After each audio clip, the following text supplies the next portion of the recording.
हाजिर हो चुका हूं आपके लिए एक बेहतरीन टॉपिक लेकर। सबसे पहले आज की क्लास के टॉपिक को टारगेट करें स्टूडेंट। तो आज की क्लास का टॉपिक होगा स्टूडेंट अपना द्वितीयक तरंगिकाओं का सिद्धांत। हाइगेंस का द्वितीयक तरंगिकाओं का सिद्धांत क्या होता है। हाइगेंस ने अपने तरंग सिद्धांत को समझाने के लिए जो द्वितीयक तरंगिकाओं का सिद्धांत दिया, जिसका उपयोग किया उस सिद्धांत को समझाने के लिए, उस हाइगेंस के द्वितीयक तरंगिकाओं के सिद्धांत को आज की क्लास में डिस्कस करने वाले हैं। इससे पहले वाली क्लास में वेव ऑप्टिक्स में अभी तक अपन ने उसका इंट्रोडक्शन और हाइगेंस का जो तरंग सिद्धांत था वो अभी तक अपन पढ़ चुके हैं। यदि स्टूडेंट आपने वीडियो नहीं देखा है तो डिस्क्रिप्शन में आपको लिंक दिया हुआ है, वहां जाकर आप उस वीडियो को देख सकते हो और समझ सकते हो और उससे आगे बढ़कर हाइगेंस के द्वितीयक तरंगिकाओं के सिद्धांत को आज की क्लास में डिटेल से समझ सकते हो। तो शुरू करते हैं आज की क्लास। उठाइए कॉपी और पेन, नोट्स तैयार करने के लिए मैं हूं आपका फिजिक्स गुरु श्रीराम यादव। फिजिक्स की ऑनलाइन क्लासेज में आप सभी का फिर से हार्दिक स्वागत करता हूं स्टूडेंट। टॉपिक आज की क्लास का हाइगेंस का द्वितीयक तरंगिकाओं का सिद्धांत। हाइगेंस ने प्रकाश का तरंग सिद्धांत प्रस्तुत किया है, पिछली क्लास में डिस्कस किया है अच्छी तरह। हाइगेंस का जो तरंग सिद्धांत है वो ये कहता है कि प्रकाश का जो संचरण है वो तरंगों के रूप में होता है। हाइगेंस का तरंग सिद्धांत क्या होता है, क्या कहता है कि प्रकाश का जो संचरण है वो किसके रूप में होता है, तरंगों के रूप में होता है। और उन तरंगों के संचरण के लिए एक माध्यम की आवश्यकता होती है। उस माध्यम के लिए हाइगेंस ने एक सर्वव्यापी और समांगी माध्यम ईथर की कल्पना की, जो भारहीन, अल्प घनत्व एवं पूर्ण प्रत्यास्थ और अल्प घनत्व वाले कणों से मिलकर बना होता है। इसमें प्रकाश के संचरण के लिए आवश्यक सभी गुण मौजूद होते हैं स्टूडेंट। सही है। तो हाइगेंस ने अपने इस तरंग सिद्धांत के आधार पर प्रकाश की तरंग प्रकृति की व्याख्या की, जिसके आधार पर परावर्तन अपवर्तन के साथ में व्यतिकरण, विवर्तन और ध्रुवण की घटनाओं को समझाया जा सका। सही है।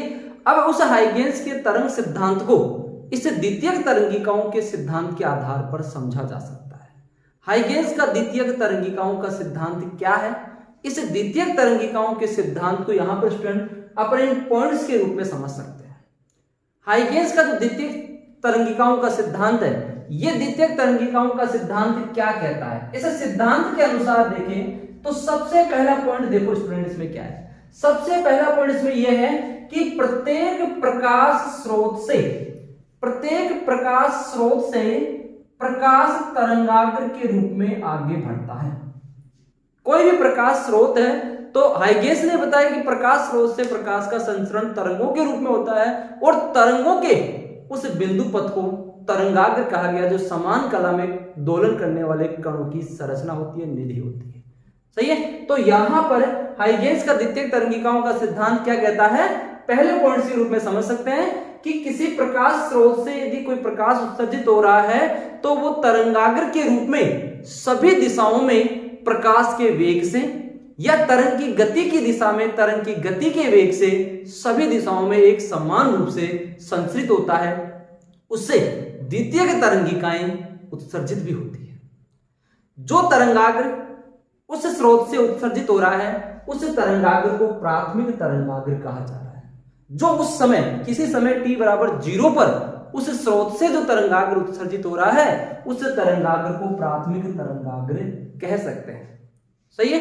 और इस द्वितीयक तरंगिकाओं के सिद्धांत की विशेषता है कि सिद्धांत के आधार पर यदि किसी समय t बराबर 0 पर कोई तरंगाग्र दिया हुआ है तो उससे किसी समय t के पश्चात उससे आगे बनने वाला जो नवीन तरंगाग्र होगा उसकी आकृति कैसी होगी, कहां पर होगी, उसका आकलन किया जा सकता है। उस नवीन तरंगाग्र की आकृति ज्ञात की जा सकती है इस द्वितीयक तरंगिकाओं के सिद्धांत के आधार पर। तो द्वितीयक तरंगिकाओं के सिद्धांत का पहला पॉइंट आपको समझ में आ गया हुआ क्या है, प्रत्येक प्रकाश स्रोत से प्रकाश तरंगाग्रों के रूप में आगे बढ़ता है। सही है। तरंगाग्र एक कोई प्रकाश स्रोत है, मान लो ये कोई प्रकाश स्रोत है, तो इस प्रकाश स्रोत से तरंगाग्र के रूप में इस प्रकार तरंगाग्र के रूप में ये आगे बढ़ता है। प्रकाश का जो संचरण इस प्रकार तरंगाग्र के रूप में आगे बढ़ेगा स्टूडेंट।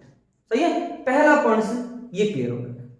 यहां से उत्सर्जित होने वाला सबसे पहला जो तरंगाग्र है उस तरंगाग्र को क्या कह रहे हैं स्टूडेंट, उसे कह सकते हैं प्राथमिक तरंगाग्र। क्या कहेंगे, उसे कह सकते हैं प्राथमिक तरंगाग्र। अब एक तरंगाग्र अपने को प्राप्त हो रहा है तो इससे आगे ये तरंगाग्र जा रहा है, इससे तरंग आगे ये तरंगाग्र बन रहा है, इससे आगे ये तरंगाग्र बन रहा है, इससे आगे ये तरंगाग्र बन रहा है। तो इन नवीन तरंगाग्रों की जो स्थिति है, उनकी आकृति है, वो इस सिद्धांत के आधार पर ज्ञात कर सकते हैं। यदि किसी समय अपने को तरंगाग्र की आकृति दी हुई है तो उससे आगे बनने वाला तरंगाग्र कैसा होगा, उसका आकलन किया जा सकता है। क्लियर है पहला पॉइंट। दूसरा पॉइंट, द्वितीयक तरंगिकाओं के सिद्धांत के अनुसार क्या कहा गया, तरंगाग्र का जो प्रत्येक कण है, तरंगाग्र का जो प्रत्येक बिंदु है, वो एक नवीन तरंग स्रोत की भांति कार्य करता है। ये एक इंपॉर्टेंट चीज है, इसमें एक नवीन तरंग स्रोत की भांति कार्य करता है। सही है। यदि अपन प्राथमिक तरंगाग्र की ही बात करें तो अपने पास ये कोई प्राथमिक तरंगाग्र है, तो इस तरंगाग्र पर स्थित माध्यम का जो प्रत्येक कण होगा, इस तरंगाग्र पर स्थित माध्यम का जो प्रत्येक कण होगा, वो एक नवीन तरंग स्रोत की भांति कार्य करेगा। समझे?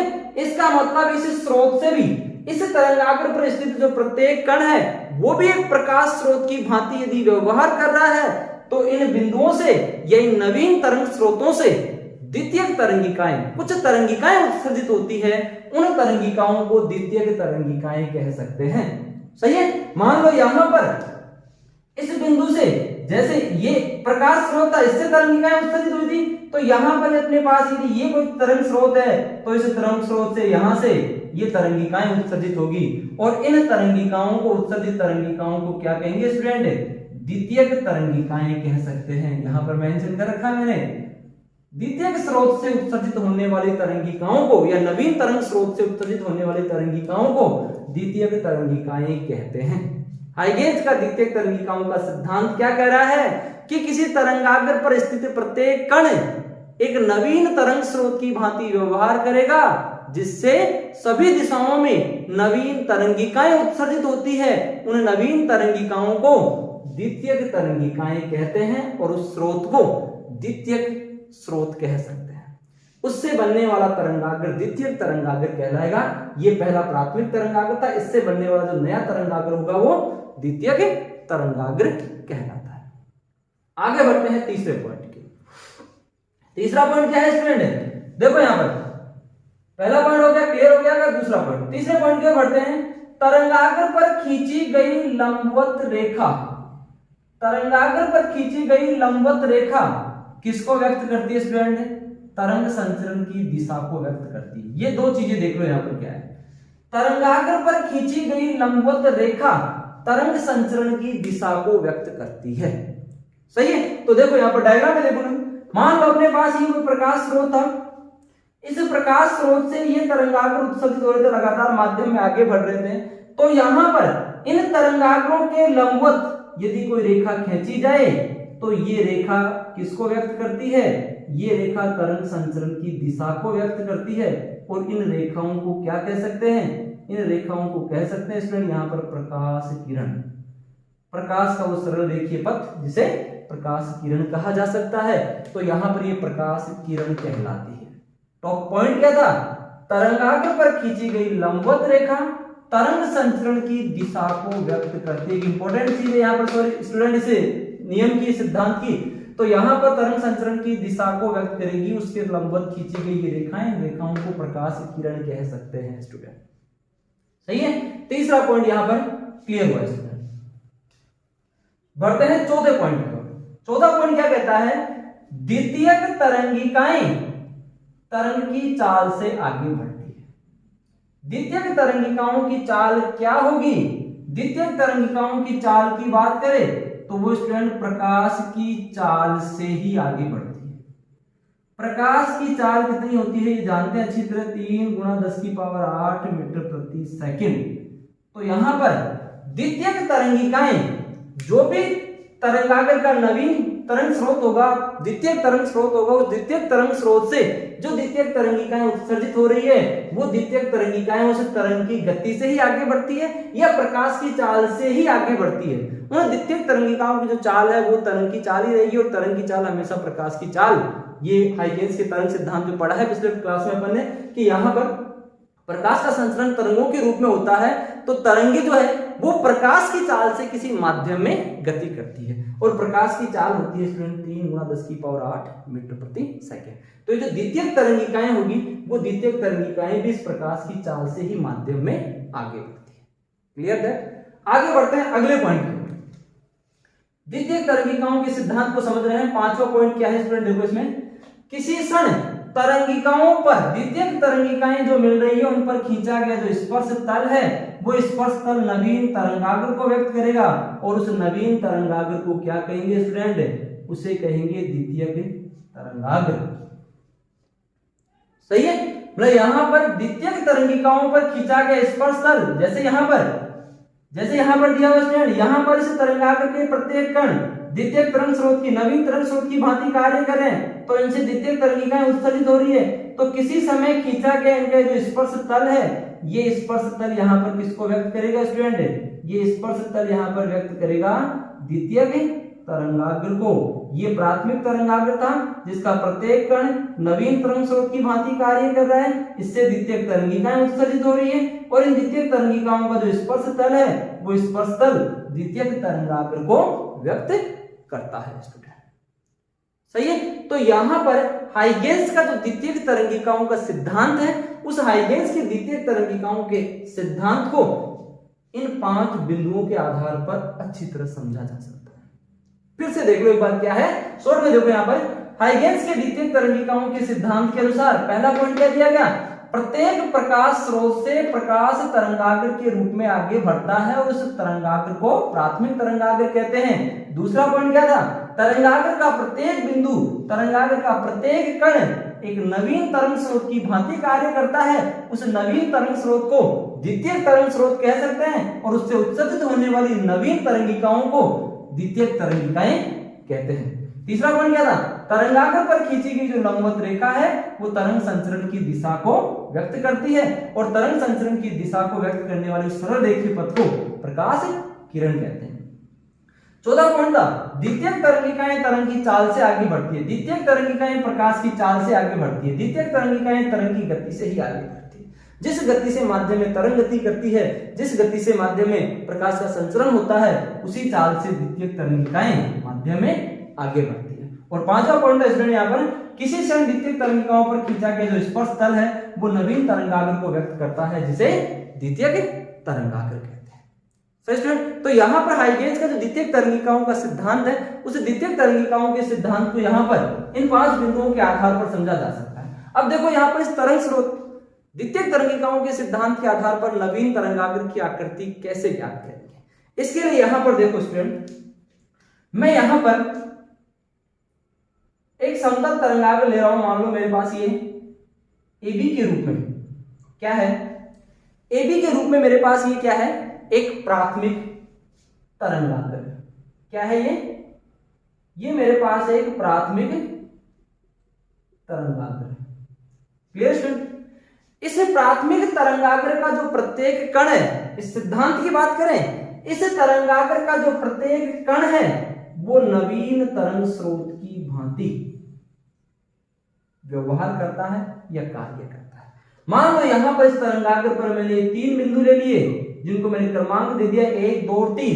ये 3 कण ले लिए मैंने इस तरंगाग्र के ऊपर, ये तीनों कण नवीन तरंग स्रोत की भांति व्यवहार करते हैं। सही है? इसका मतलब यहां पर द्वितीयक तरंगिकाओं के सिद्धांत के अनुसार इन बिंदुओं से, ये द्वितीयक तरंगाग्र स्रोतों से द्वितीयक तरंगिकाएं उत्सर्जित होगी जो तरंग की गति से, मान लो ये तरंगाग्र v वेग से इस माध्यम में गति कर रहा है। सही है? और यहां पर समय दिया गया है t समय यहां पर दे दिया गया t समय की बात कर रहे हैं, और यहां पर चाल क्या है? तरंग की चाल है v। तो स्टूडेंट दूरी कितनी हो जाएगी? दूरी बराबर चाल इंटू समय। तो इसका मतलब है इस स्रोत से, प्राथमिक तरंगाग्र से जो नवीन स्रोत बन रहे हैं, उन नवीन स्रोतों से यदि कोई तरंगाग्र उत्सर्जित होता है, यदि कोई तरंगिकाएं उत्सर्जित होती है, तो वो तरंगिकाएं इस t समय में कितनी दूरी तय करेगी? vt दूरी तय करेगी। t समय में कितनी दूरी तय करेगी? vt दूरी तय करेगी। सही है? तो यहां पर vt दूरी तय करती है, तो स्टूडेंट यहां से द्वितीयक तरंगिकाएं निकलना चालू होगी। इस प्रकार द्वितीयक तरंगिकाएं लगातार आगे बढ़ती जाएगी। सही है? t समय में ये कितनी दूरी तय करेगी, vt दूरी तय करेगी। यदि vt दूरी तय कर रही है स्टूडेंट, तो यहां पर इन बिंदुओं से vt त्रिज्या का एक चाप खींच लेते हैं। इस बिंदु से एक vt त्रिज्या का चाप खींच लिया, इस बिंदु से एक vt त्रिज्या का चाप खींच लिया, इस बिंदु से एक vt त्रिज्या का चाप खींच लिया। मतलब यहां से यहां तक की ये डिस्टेंस कितनी होगी स्टूडेंट, यहां से यहां तक ये डिस्टेंस vt होगी, यहां से यहां तक ये डिस्टेंस कितनी होगी, vt होगी। इसी प्रकार यहां से यहां तक ये डिस्टेंस कितनी होगी, vt होगी स्टूडेंट। सही है, क्योंकि यहां पर नवीन स्रोत तरंगाग्र, नवीन स्रोत से जो द्वितीयक तरंगिकाएं निकल रही है वो तरंग की चाल से आगे बढ़ती है, तो t समय में ये vt दूरी तय करेगी। और यहां पर t समय पश्चात इन तरंगिकाओं का जो स्पर्श तल है वो स्पर्श तल एक नवीन तरंगाग्र को व्यक्त करता है। मान लो वो a1 b1 के रूप में है, और ये a1 b1 के रूप में प्राप्त होने वाला ये जो स्पर्श तल है, ये स्पर्श तल द्वितीयक तरंगाग्र कहलाता है। तो t समय पश्चात इस तरंगाग्र की आकृति कैसी होगी, t समय पश्चात इस तरंगाग्र की, जो प्राथमिक तरंगाग्र अपने को दिया हुआ था उस तरंगाग्र की आकृति कैसी होगी, उस आकृति का आकलन यहाँ पर अपन ने देखो इस आधार पर ज्ञात किया, इस द्वितीयक तरंगिकाओं इन बिंदुओं का उपयोग किया यहाँ पर, उसी के आधार पर इसको प्राप्त किया। सही है, यहाँ पर ये एक समतल तरंगाग्र था। मान लो यहाँ पर अपने पास कोई गोलाकार तरंगाग्र, मान लो एक गोलाकार तरंगाग्र ए बी के रूप में ये दिया हुआ, इसका एक भाग ले लिया अपन ने। सही है, ये क्या है अपने पास, ये यहाँ पर एक प्राथमिक तरंगाग्र दिया हुआ है। क्या है, ये एक प्राथमिक तरंगाग्र दिया हुआ है अपने को। क्लियर है स्टूडेंट? तो यहां पर इस प्राथमिक तरंगाग्र का प्रत्येक कण क्या करेगा, वही एक नवीन तरंग स्रोत की भांति कार्य करेगा। प्रत्येक कण एक नवीन तरंग स्रोत की भांति कार्य करता है। तो यहाँ पर ये 3 कण ले लिए मैंने, जैसे उस समतल तरंगाग्र में लिए थे, इस गोलाकार तरंगाग्र में भी ये 3 कण ले लिए। मान लो यहाँ पर ये जो तरंगाग्र है ये v वेग से आगे गति कर रहा है, तो समय t के पश्चात v चाल से गति कर रहा है, तो कितनी दूरी तय करेगा, वही vt दूरी तय करेगा। सही है, vt दूरी तय करता है। तो इन बिंदुओं से वही स्टूडेंट यहाँ पर vt त्रिज्या के चाप खींच लिए थे। यदि vt त्रिज्या के चाप खींच लिए जाए तो यहां से यहां तक की ये दूरी कितनी हो जाएगी, vt। यहां से यहां तक की ये दूरी कितनी हो जाएगी, vt। यहां से यहां तक की ये दूरी कितनी हो जाएगी, vt दूरी तय करेगा। ठीक है, t समय पश्चात ये तरंगाग्र vt दूरी तय करते हुए यहां पर पहुंच जाएगा, और इन तरंगिकाओं का जो स्पर्श तल है, इन तरंगिकाओं का जो स्पर्श तल है a1 b1 के रूप में, ये स्पर्श तल क्या कहलाएगा, ये स्पर्श तल कहलाएगा स्टूडेंट क्या, द्वितीयक तरंगाग्र। तो प्राथमिक तरंगाग्र यदि अपने को दिया हुआ है तो उस नवीन तरंगाग्र, द्वितीयक तरंगाग्र की आकृति इस हाइगेंस के तरंग सिद्धांत के आधार पर ज्ञात की जा सकती है। सही है, तो स्टूडेंट ये था हाइगेंस का द्वितीयक तरंगिकाओं का सिद्धांत। इस द्वितीयक तरंगिकाओं के सिद्धांत को आप इन 5 बिंदुओं के रूप में याद रख सकते हो। ये 5 बिंदु ही आपके हाइगेंस की द्वितीयक तरंगिकाओं के सिद्धांत को व्यक्त करते हैं। 5 बिंदु क्लियर और स्पष्ट है, नोट कर लीजिए, यही आपका हाइगेंस का द्वितीयक तरंगिकाओं का सिद्धांत है। डायग्राम के रूप में अपन एक समतल तरंगाग्र, एक गोलाकार तरंगाग्र लिया है, जिसमें प्राथमिक तरंगाग्र अपने को दिया हुआ है, और t समय पश्चात प्राप्त होने वाले उस द्वितीयक तरंगाग्र की आकृति यहाँ पर तरंगिकाओं के सिद्धांत के आधार पर ज्ञात कर दी अपन। सही है, तो यहां पर आज की क्लास का टॉपिक था स्टूडेंट अपना हाइगेंस का द्वितीयक तरंगिकाओं का सिद्धांत। एक इंपॉर्टेंट टॉपिक है हाइगेंस का द्वितीयक तरंगिकाओं का सिद्धांत, क्योंकि हाइगेंस के तरंग सिद्धांत को इसी द्वितीयक तरंगिकाओं के सिद्धांत के आधार पर समझाया गया है, और इसी द्वितीयक तरंगिकाओं के सिद्धांत के आधार पर परावर्तन अपवर्तन की घटनाओं को भी समझा जा सकता है, परावर्तन अपवर्तन के नियमों को भी सिद्ध किया जा सकता है, और यहाँ पर हाइगेंस के द्वितीयक तरंगिकाओं के सिद्धांत के आधार पर परावर्तन अपवर्तन के नियमों का जो सत्यापन है वो ज्ञात करेंगे अगली क्लास में। आज की क्लास के लिए इतना ही है स्टूडेंट। यदि आपको वीडियो अच्छा लगा हो तो वीडियो को लाइक कीजिए, शेयर कीजिए, और यदि आपको कोई कंफ्यूजन हो किसी भी स्टेप में तो उस कंफ्यूजन को कमेंट बॉक्स में शेयर कीजिए। साथ ही स्टूडेंट यदि चैनल पर आप पहली बार आए हो तो चैनल को सब्सक्राइब कीजिए, साथ में बेल आइकन को दबाइए, जिससे अपलोड होने वाले वीडियो का नोटिफिकेशन सबसे पहले आप तक पहुंच सके। थैंक यू स्टूडेंट आज की क्लास के लिए।